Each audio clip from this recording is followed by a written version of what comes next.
Dan Assalamualaikum. Pagi-pagi Dan ni dah datang dah. Pagi-pagi dah datang dah. Hai Dan, tak tidur ke Dan? Ha Dan? Tidur.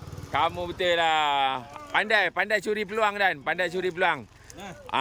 Kebetulan orang tak ada nganyut. Kamu nganyut Wah, tadi dia dah hantar dah. Ni tak ada nak settle kan? Dia hantar pula seekor lagi. Alhamdulillah. Okey, daripada kosong-kosong. Bau ekor merah besar dia Dan. Berapa kilo? 15 kilo 200. Lama, mantap. Tengok apa betul kerja tu. 15 kilo 200. Mantap. Okey, kasih angkat, letak dulu. Okey, tak apa, angkat terus lah. Angkat terus Dan.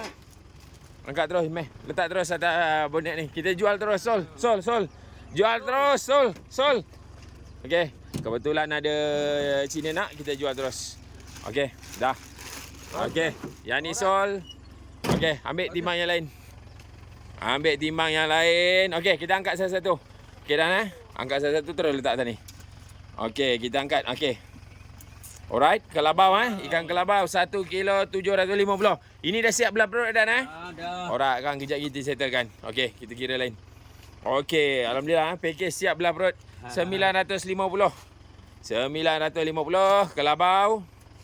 Okey, yang ini 800 Ini 800 gram kelabau siap belah perut.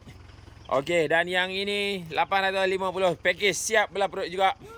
Okey, tenggalan. Okey, tenggalan. Tenggalan ni anggaran lebih kurang dalam 900 gram siap package belah perut. Okey, lampam letak sekali lah 3-3.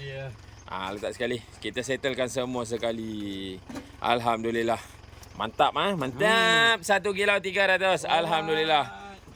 Kelabau kau buat bakar. Padu mantap. Dan muka ada senyum Dan. Mantap rezeki dia.